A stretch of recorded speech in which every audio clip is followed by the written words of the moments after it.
هيدر هيدر عم الآخر هيدر هيدر هيدر ساقي کوثر هيدر. پھر اس کے بعد عزیزوں میں ایک اور یہاں پہ ایک اور تان کا ذکر کروں عزیزوں. تون تو بہت سارے ہیں کہ یہاں پر نبی کریم صلی اللہ علیہ وسلم کی جو بے حرمتی کی گئی ہے ان کے بارگاہ میں، ان کے خلاف، ان کے بارگاہ میں ان کی عدم احترام کیا گیا ہے. ان کے یہ کیا ہے عزیزوں؟ یہ نبی کریم صلی اللہ علیہ وآلہ وسلم کی ترک حرمت ہے. اور ترک حرمت میں ہر شخص کی اذیت ہوتی ہے. آپ کسی بھی کے شخص کی آپ بے حرمتی کریں، بچہ بھی ہو نا، وہ اس کو تکلیف ہوتی ہے، اذیت ہوتا ہے. کسی بھی انسان، چھوٹا ہو، بڑا ہو، کافر ہو، مسلمان ہو، عیسائی ہو، آپ اس کی بے حرمتی کریں، اس کو تکلیف ہوتی ہے، اس کو صدمہ ہوتا ہے. وہ ظاہر کرے یا نہ کرے لیکن اس کو صدمہ ضرور ہوتا ہے. تو جو نبی کریم صلی اللہ علیہ وآلہ وسلم کی بے حرمتی کرتا ہے بلا شک وہ باعث اذیت نبی صلی اللہ علیہ وآلہ وسلم ہے.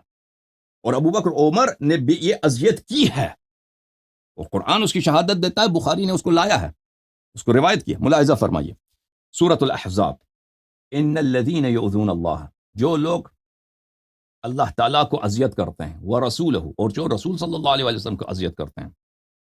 اللہ کی کوئی اذیت نہیں کر سکتا. اللہ کو کوئی اذیت، اللہ تو ان کے نزدیک آسمان میں ہے نا، عرش پہ بیٹھا ہے موٹا. وہ کوئی اذیت، کوئی عرش پہ جائے گا تو اذیت کرے گا نا، زمین پہ تو کوئی اذیت نہیں کر سکتا اس کو.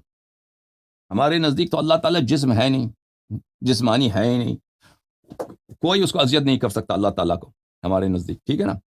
ان کے نزدیک وہ تو آسمان میں، موٹا آسمان میں، وہ کئی انستا ہے، کبھی روتا ہے، اوپر نیچے جاتا ہے، پکارتا ہے کہ اے میں مغفرت کرتا ہوں، کوئی ہے توبہ کرنے والا. اس کو کون اذیت کر سکتا ہے؟ تو جو نبی کو اذیت کرتا ہے، رسول صلی اللہ علیہ وسلم کو اذیت کرتا ہے، وہ اللہ کو اذیت کرتا ہے. یعنی اس نبی صلی اللہ علیہ وسلم کی اذیت کی جرم اتنی گناؤنی ہے کہ اللہ تعالیٰ کی اذیت کے برابر ہے.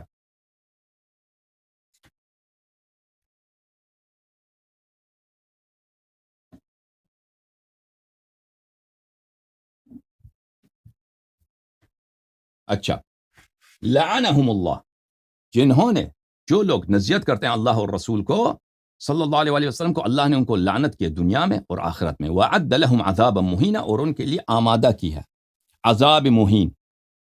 ان کو اللہ نے دنیا بھی ملعون قرار دیا، آخرت میں بھی ملعون قرار دیا. ان کے لیے ایسی عذاب جو ان کی توہین کا سبب ہے. یہ کتاب عزیزو الصارم المسلول، تقریب الصارم المسلول علی شاتم الرسول صلی اللہ علیہ وآلہ، ابن تیمیہ الحرانی، ابن تیمیہ صاحب کی کتاب ہے، چاپ دار الاعلام الدولی. یہاں پر اس آیت کی شرح میں ان الذین یؤذون اللہ ورسولہ صلی اللہ علیہ وآلہ وسلم لعنہم اللہ فی الدنیا والآخرہ وعد لہم عذابا مہینا. اس آیت کی شرح میں کہتے ہیں اللہ تعالیٰ نے قرن عذاہ بعذا، اللہ تعالیٰ نے رسول صلی اللہ علیہ وآلہ وسلم کی اذیت کو اپنی اذیت قرار دیا. کما قرن طاعتہ بطاعتہ، جیسے کہ اللہ نے نبی صلی اللہ علیہ وسلم کی طاعت کو اپنی طاعت قرار دی ہے. فمن آذاہ فقد آذى اللہ تعالی، پس جس نے نبی صلی اللہ علیہ وآلہ وسلم کی اذیت کی ہے، اس نے کس کو اذیت کی؟ اللہ کو اذیت کی ہے، اللہ کو اذیت. وذلك وقد جاء ذلك منصوصا علیہ، اور یہ قرآن کی نص ہے، قرآن کی ان الذین یؤذون اللہ ورسولہ، یہ تو منصوص ہے کہ جو نبی صلی اللہ علیہ وسلم سے دشمنی کرے وہ اللہ سے دشمنی کرتا ہے، جو نبی صلی اللہ علیہ وسلم کو اذیت دے وہ اللہ کو اذیت دیتا ہے. ٹھیک ہے نا. پھر اس کا فتویٰ دیکھیں ابن تیمیہ کا، ومن آذى اللہ فهو کافر حلال الدم، جو اللہ کو اذیت کرتا ہے، نبی صلی اللہ علیہ وسلم کو اذیت کرتا ہے، وہ کافر ہے، حلال الدم ہے، وہ مسلمان ہی نہیں ہے. مسلمان نہیں ہے، کافر ہے. وہ کافر بھی ہر کافر نہیں ہے، حلال الدم ہے، محدور الدم ہے، واجب القتل. ٹھیک ہے نا. ثابت ہوگا یعنی وہ عزیزو یہ سب بتائیں. اچھا، اس آیت کے بعد عزیزو اگلی آیت کو سنیے. اگلی آیت میں ان الذین ینادونک من وراء الحجرات اکثرهم لا یعقلون، جو لوگ حجرات کے باہر سے آپ کو پکارتے ہیں. اللہ تعالیٰ نے یہ ساری آیتیں ایک جگہ نازل کی ہیں. ٹھیک ہے نا. اور اس کا سبب کیا؟ ابو بکر عمر کی جو بے حرمتی تھی. ٹھیک ہے نا. تو اس سے پتہ یہ چلتا ہے عبداللہ ابن زبیر نے جو روایت کی بخاری میں، اس نے صرف اتنا کہا کہ ان دونوں نے اپنی آواز اٹھائی، آپس میں جھگڑا کیا، یہ آیات نازل ہوگی۔ نسائی کی حدیث ہم نے آپ کو دکھا دی، بخاری کی حدیث آپ کو دکھا دی، اور اس سے ثابت یہ ہوتا ہے کہ پوری آیات اس مقام پہ نازل ہوئی ہے، ٹھیک ہے نا؟ اور بخاری کے باب کا عنوان بھی یہی ہے، ان الذین ینادونک من وراء الحجرات اکثرهم لا یعقلون، اس کے اسی عنوان کے ماتحت اس نے حدیث کو لایا ہے۔ اچھا، یہاں تک عزیزو، ولو انہم صبروا حتی تخرج الیہم لکان خیرا لہم، اگر یہ صبر کریں تاکہ آپ نکل جائیں تو ان کے لیے بہتر ہے۔ تو پتہ یہ چلا کہ انہوں نے جو آواز بلند کی تھی، ان کی بدتمیزی کے انتہا یہ تھی کہ کمرے سے باہر نبی صلی اللہ علیہ وسلم کے گھر کے باہر انہوں نے وہاں سے شور مچانا شروع کیا تھا، ٹھیک ہے نا؟ آپ اور نبی صلی اللہ علیہ وسلم کو پکار رہے تھے کہ واپس آپ نکل جاؤ، یعنی اس طرح کی بے حرمتی کر رہے تھے۔ جو عبداللہ ابن زبیر اس کے نانا کا مسئلہ اس نے پورا روایت نہیں کیا، لیکن اللہ تعالیٰ جھوٹ نہیں بولتا قرآن میں۔ روایت آپ نے دیکھی کہ یہ سب آیات انہی دو شخص کے متعلق نازل ہوئی ہیں، اور ان کے ساتھ جو گروپ میں جو بھی لوگ تھے انہی کے مذمت میں نازل ہوئی ہے۔ تو انہوں نے نہ صرف نبی صلی اللہ علیہ وسلم کے بارگاہ میں بے حرمتی کی ہے، کمرے کے باہر بھی انہوں نے شور مچایا ہے، کمرے کے باہر بھی شور مچایا ہے، جیسے کہ دوسرے واقعات میں عمر سے مذکور ہے، عمر سے مروی ہے۔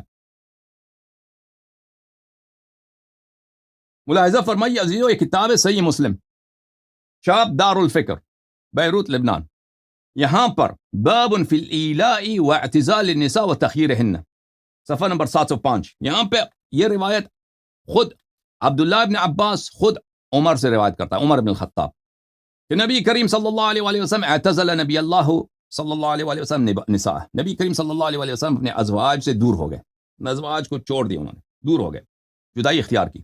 میں مسجد میں گیا، میں نے دیکھا کہ لوگ آپس میں بات کر رہے ہیں، کہتے ہیں کہ نبی صلی اللہ علیہ وسلم نے اپنے عورتوں کو طلاق دی ہے۔ میں آیا عائشہ کے پاس، عمر کہتا میں آیا عائشہ کے پاس، میں نے عائشہ سے اس طرح خطاب کیا، بنت ابی بکر، ابو بکر کی پتر، ابو بکر کی بیٹی، قد ابلغ من شأنک ان تؤذی رسول اللہ صلی اللہ علیہ وسلم، مولویو اگر میں غلط ترجمہ کر رہا ہوں تو آ کے کہہ دینا، یہ عمر ہے، مخاطب عائشہ ہے، اس کے بعد تمہارے مذہب میں بچہ ہی کیا ہے؟ جب ابھی میں نے آیت تلاوت کی ہے، ان الذین یؤذون اللہ ورسولہ لعنہم اللہ فی الدنیا والآخرہ وعد لہم عذابا مہینا، جو نبی کریم صلی اللہ علیہ وسلم کی اذیت کرتا ہے وہ اللہ کی اذیت کرتا ہے، وہ ملعون ہے دنیا میں، وہ ملعون ہے آخرت میں، اور آخرت میں اللہ نے اس کے لیے آمادہ کیا ہے، تیار کیا ہے عذاب مہین، تحقیر کرنے والی عذاب، وہ عذاب جس میں گالی ہے، وہ عذاب جس میں تحقیر ہے، توہین ہے، وہ عذاب اللہ نے اس کے لیے آمادہ کیا ہے۔ اور یہ صریح ہے کہ نبی کریم صلی اللہ علیہ وسلم نے اپنے عورتوں سے، روایت بھی مسلم میں، راوی بھی خود عمر، نبی کریم صلی اللہ علیہ وسلم اپنے عورتوں سے انہوں نے علیحدگی اختیار کیا۔ تو عمر کہتا ہے میں خود آیا عائشہ کے پاس، میں نے کہا ابلغ من شأنک ان تؤذی رسول اللہ صلی اللہ علیہ وسلم، اے آئی ابو بکر کی بیٹی، تیری بات اب یہ ہے، تیرا کام اس حد تک پہنچا ہے کہ تو نبی کریم صلی اللہ علیہ وسلم کو اذیت کرتی ہے۔ یا تو ابو عمر جھوٹا ہے، جھوٹے پہ اللہ کی لعنت، یا تو عمر سچا ہے، عائشہ نے نبی کریم صلی اللہ علیہ وسلم کو اذیت کی ہے۔ اور وہ آیت پھر تصدیق کریں گے یا نہیں کریں گے، وہ آپ کے ایمان کا امتحان ہے، لیکن آپ کا ایمان نہیں ہے، کیونکہ مجھے پتہ ہے اللہ سے بھی اوپر عائشہ ابو بکر عمر ہیں، قرآن سے بھی اوپر ابو بکر عمر ہیں، کعبہ سے، نبی سے، سب سے، ان پہ نبی کو چھوڑیں گے آپ لوگ، قرآن کو چھوڑیں گے، لیکن ابو بکر عمر عائشہ کو آپ لوگ نہیں چھوڑیں گے۔ لیکن اس کا جواب آپ لوگوں کے پاس نہیں ہے، جواب جس دن مل گیا نا مجھے کال کر دینا ادھر۔ عائشہ نے کہا مالی، فقالت مالی و مالک ابن الخطاب علیک بعیبتک، عائشہ نے کہا کہ تو کون ہے، چلا یہاں سے اٹھ، تو ہوتا کون ہے کہ مجھے کچھ کہے، عمر نکل جائے یہاں سے، تو جا اپنی بیٹی کے پاس، اپنی بیٹی کی فکر کر، تو اپنا تیری جو بیٹی ہے طلاق شدہ حفصہ، وہ اس کی فکر کر، تیری کوئی بات مجھ پہ نہیں چل سکتا۔ تو میں گیا حفصہ کے پاس، عمر کہتا میں گیا حفصہ کے پاس، میں نے حفصہ سے کہا ابلغ من شأنک ان تؤذی رسول اللہ صلی اللہ علیہ وآلہ وسلم،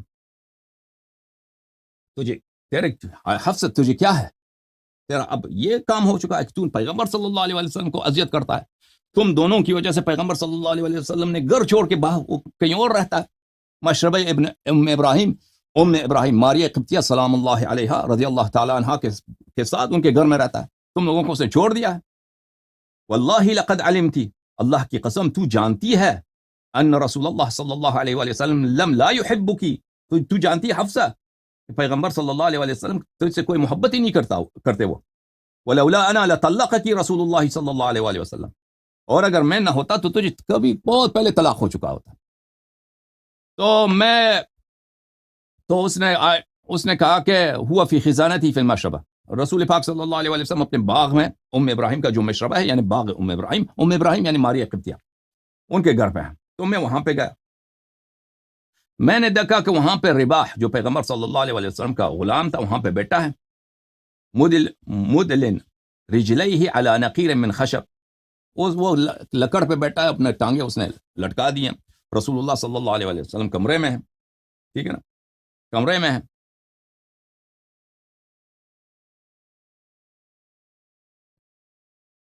فنادیت یا رباح استأذن لی عند رسول اللہ صلی اللہ علیہ وآلہ وسلم، میں نے کہا رباح میں آیا ہوں پیغمبر صلی اللہ علیہ وآلہ وسلم سے ملنے، نبی صلی اللہ علیہ وآلہ وسلم سے اجازت لے لو کہ میں ان سے ملنے آ جاؤں. فنظر رباح الى الغرفة ثم نظر الی فلم یقل شیئا، رباح جو غلام تھا اس نے کمرے میں کے اندر دیکھا، نبی صلی اللہ علیہ وآلہ وسلم نے کچھ کہا ہوگا، اشارہ، یعنی اس پیغمبر کو سنائی دیا ہے نا اس کی بات صلی اللہ علیہ وآلہ وسلم. اس کمرے کے اندر دیکھا، پھر میری طرف دیکھا، پھر اس نے کچھ نہیں کہا، مجھے اجازت نہیں ملی. ثم قلت، پھر میں نے دوبارہ کہا یا رباح استأذن لی علی رسول اللہ صلی اللہ علیہ وآلہ وسلم، پھر میں نے دوبارہ کہا رباح اجازت لے لو میرے لیے. رباح نے پھر کمرے کی طرف دیکھا، میری طرف دیکھا، پھر اس نے کچھ نہیں کہا، اجازت پھر نہیں ملی عمر کو اندر جانے کی، ٹھیک ہے نا. پھر تیسری دفعہ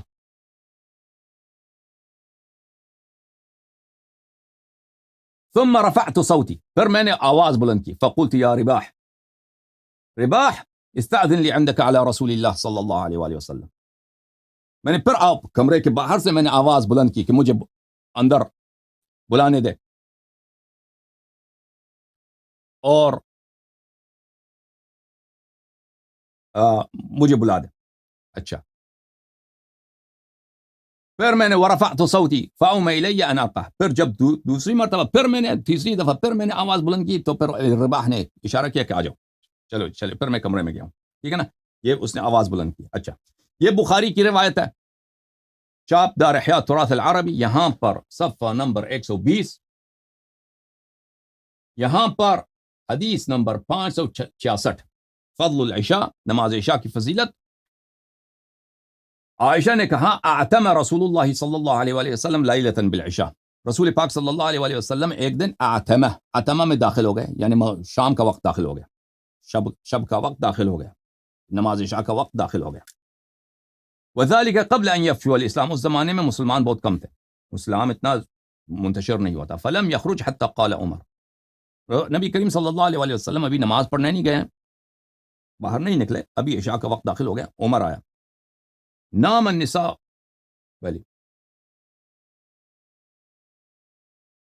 والصبیان، عمر نے آیا وہاں پر اور وہاں پہ کہا سب لوگ سو گئے، آپ کیسے نماز پڑھانے والے ہیں، سب بچے بھی سو گئے ہمارے، سب لوگ سو گئے، آپ نماز پڑھنے کے لیے نہیں آ رہے. اچھا، نبی کریم صلی اللہ علیہ وآلہ وسلم کو اس طرح اس نے آواز دی. اچھا، یہ صفحہ نمبر 47 میں بخاری میں یہ روایت ملاحظہ فرمائی ہے. حدیث نمبر 114، حدیث قرطاس میں کہ پیغمبر صلی اللہ علیہ وآلہ وسلم نے کہا کہ میرے لیے کتاب لے کے آؤ کہ تم کبھی گمراہ نہ ہو جاؤ. تو انہوں نے کہا کہ نبی صلی اللہ علیہ وآلہ وسلم پہ درد طاری ہو گیا ہے. فاختلفوا وکثر اللغط، اس وقت نبی صلی اللہ علیہ وسلم نے کہا کہ قلم و کاغذ لے کے آؤ، عمر نے کہا کہ نہیں، ان پہ درد طاری ہو گیا ہے.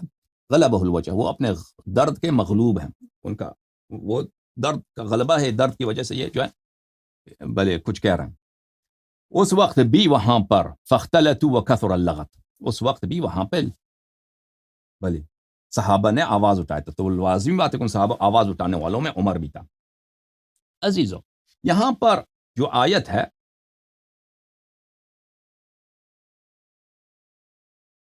سورہ حجرات کی ان الذین ینادونک من وراء الحجرات اکثرهم لا یعقلون، بلا شک بلا ریب اسی واقعے میں نازل ہوئی ہے، ٹھیک ہے نا، اور ابو بکر عمر کی سوء عمل کی وجہ سے نازل ہوئی ہے۔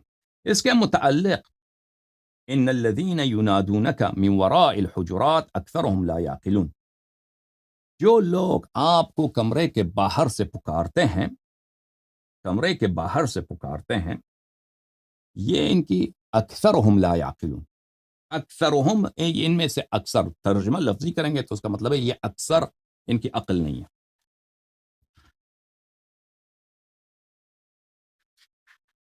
لیکن اس سے مطلب یہ ہے کہ یہ سب قرآن مجید میں جب یہ آتا ہے کہ اکثرهم لا یعقلون، یہ اکثر اس طرح ہوتا ہے کہ اس سے مراد یہ ہوتا ہے کہ یہ سب اس طرح ہے۔ ملاحظہ فرمائیے، یہ تفسیر یحییٰ ابن سلام التیمی البصری القیروانی ہے، یہ جز نمبر 1 چاپ دار الکتب العلمیہ۔ یہاں پر ملاحظہ فرمائیے، اکثرهم لا يعلمون الحق فهم معرضون، اکثرهم یعنی جماعتهم، ان کے اکثر سے مراد یعنی یہ سب، ان کی جماعت ہی اس طرح ہے۔ تفسیر القرآن العزیز لابن ابی زمنی، یہاں پر ابن ابی زمین جلد نمبر 3 یہاں پہ فرماتے ہیں اکثرهم یعنی جماعتهم، اکثرهم یعنی جماعتهم۔ ایک اور میں آپ کو دکھاؤں اور قصہ مختصر کروں، تفسیر فخر رازی چاپ دار الفکر، یہاں پر ان الذین ینادونک من وراء الحجرات اکثرهم لا یعقلون، اس کی ذیل میں وہ فرماتے ہیں وقوله تعالی اکثرهم فیہ وجہان، اللہ تعالیٰ نے یہاں پہ فرمایا اکثرهم، اس کے دو معنی ہو سکتے ہیں۔ اس ایک معنی یہ ہے ان العرب تذکر الاکثر وترید الکل، یہ ہے کہ محاورے کے طور پہ کہ عرب میں یہ محاورہ ہے کہ جب اکثر کہتے ہیں اکثرهم، اس سے مراد ہوتا ہے کل، ایک احتمال ہے۔ دوسرا احتمال یہ ہے ان یکون المراد انہم فی اکثر احوالہم لا یعقلون، مراد یہ ہے کہ اکثر احوال میں، اپنی احوال زندگی میں ان کی کوئی عقل نہیں ہوتی، یہ عقل نہیں ہوتی۔ اچھا یہاں پہ ثابت کیا ہوا عزیزو؟ ثابت یہ ہوا کہ ابو بکر عمر نے آواز بلند کیا، قرآن مجید نے کہا کہ یہ ان کی عقل نہیں ہے۔ اچھا، یہ ان کی عقل نہیں ہے، یہ کس طرح کی مذمت ہے؟ یہ کس طرح کی مذمت ہے عزیزو؟ اس کا جواب خود قرآن مجید سے میں آپ کو دیتا ہوں۔ قرآن مجید فرقان حمید میں اللہ تعالیٰ فرماتا ہے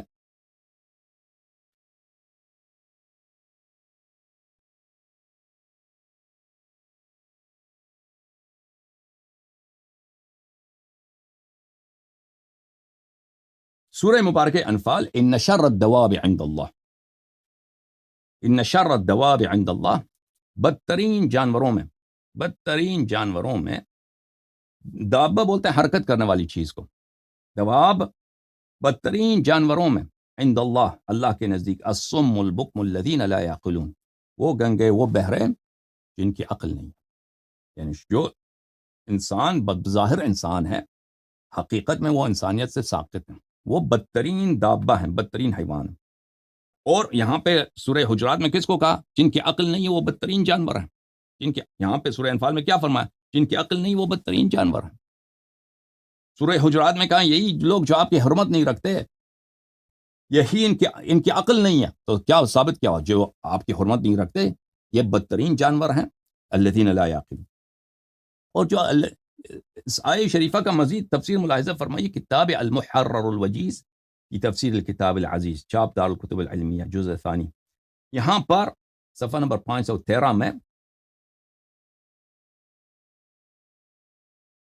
ان شر الدواب عند الله الصم البكم الذين لا يعقلون، المقصود بهذه الآية أن يبين أن هذه الصنيف العاتية من الكفار هي شر الناس عند الله عز وجل، یہ لوگ جو منافق ہیں، در حقیقت کافر ہیں، منافق ہیں، بظاہر مسلمان ہیں، یہ شر الناس عند اللہ، یہ بدترین لوگ ہیں اللہ کے نزدیک، وَأَنَّهَا أَخَصُّ مِنَ الْمَنَازِلِ لَدَيْهِ، اور اس سے پائنتر، اس سے مزید نیچ اللہ کے نزدیک متصور ہی نہیں ہے۔ وَعَبَّرَ بِالدَّوَابِ، اللہ تعالیٰ نے دواب سے، دابہ سے، جانور سے تعبیر کیے لیتأکد ذمہم تاکہ ان کی مذمت کی تاکید کرے، ولیفضل علیہم الکلب العقور والخنزیر ونحوہما۔ اللہ نے فرمایا ان شر الدواب عند اللہ، یہ المحرر الوجیز میں ابن عطیہ اندلسی فرماتے ہیں کیا، ان شر الدواب عند اللہ یعنی اللہ کے نزدیک بدترین جانور، اس سے مراد کیا ہے؟ ابن عطیہ کیا کہتا ہے؟ اللہ کے نزدیک افضل ہیں، لیفضل علیہم، اللہ کے نزدیک افضل ہیں ان سے، الکلب العقور والخنزیر، کلب عقور ریبٹ ڈاگ جو پاگل کتا ہوتا ہے نا، ہر ایک پہ حملہ کرتا ہے، پاگل کتا، اور خنزیر۔ یہ جب اللہ نے فرماتا ہے کہ ان شر الدواب عند اللہ الصم البکم الذین لا یعقلون، اللہ نے تفضیل دی ہے، اللہ نے افضل بنایا ہے ان انسانوں سے۔ کس کو افضل بنایا ہے؟ کلب عقور کو، پاگل کتے کو جو ہر ایک کو چیرنے پارنے پہ لگا ہوا ہوتا ہے، اور خنزیر کو۔ اچھا،